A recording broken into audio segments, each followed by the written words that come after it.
Hello guys, so in this video I'm going to show you how to post on Facebook Marketplace without your friends seeing what you're posting.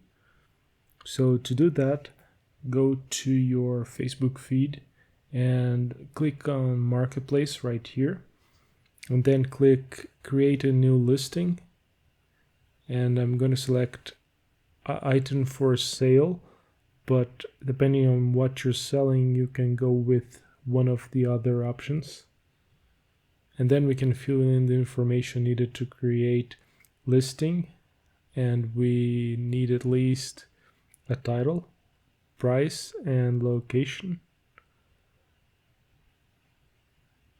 And then this option down here, hide from friends, is the one we want. So the listing is going to be public.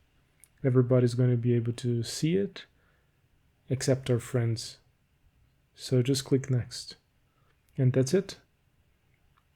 Thank you for watching the video. Make sure you leave it a thumbs up, subscribe, and see you in the next one.